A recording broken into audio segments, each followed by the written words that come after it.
እውነት ምን ጊዜም አንድ ሰው የሚናገራት 9 ውሸታሞች ሲጨነቁ ሲጠበቡባት የሚኖሩ ናት።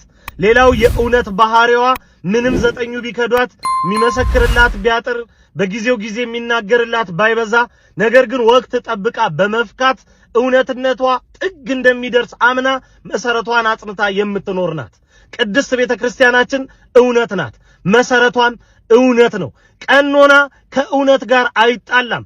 ቀኖና እውነትን አይደብቅም።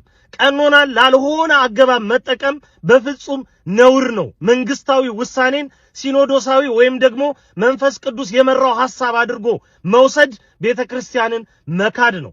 ትላንት ቅድስት ቤተክርስቲያንን ጥቁር ያለበሷት የሻሸመኔ ኦርቶዶክሳውያን እንዲሞቱ እንዲገደሉ ምክንያት የሆኑ ልዩ ተልእኮን በመቀበል በማስፈጸም ቅድስት ቤተክርስቲያንን የከዱ በቤተክርስቲያን ወንበር ላይ ከፍ ተደርገው ተሾመዋል። እውነቱ ይሄ ነው።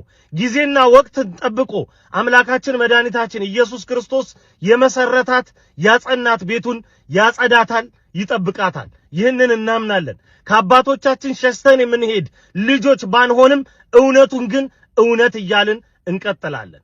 አዊሮስ የጠቅላይ ቤተ ክህነት ስራ አስኪያጅ ሆኖ ተሾመ አይደል? እውነት እኔ ኦርቶዶክሳውያን እንደዚህ ቪዲዮ ሲሰራ ተስፋ ቆርጬ አላውቅም።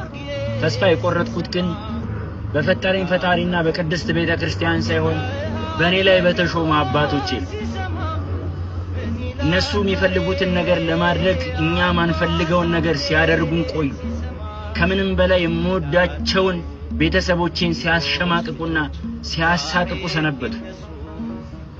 ግን አንድ ነገር ወቁ፣ ምናልባት በመረጃና በማስረጃ እንዲህ ነው እንዲያ ነው ብሎ መናገር ይቻላል።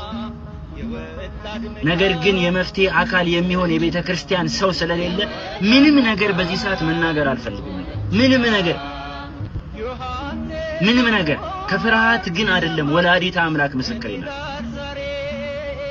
ነገር ግን ወቁት፣ እኛ ነገሩን ብንተው የማይተዋት አምላኳ በደሙ የመሰረታት ክርስቶስ ቺን ቤተ ክርስቲያን አይተዋት።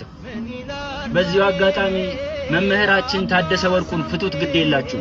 ታደሰ ወርቁ የልጆች አባት ነው፣ የልብ በሽተኛ ነው። ታደሰ ወርቁ ጎጥ፣ ነገድ፣ ዘራቅም ቤተ ክርስቲያኗን ይወዳታል፣ ያፈቅራታል። ከዚህ ሌላ ምንም አጀንዳ የለውም። ያደረጋችሁትን አድርጋችኋል።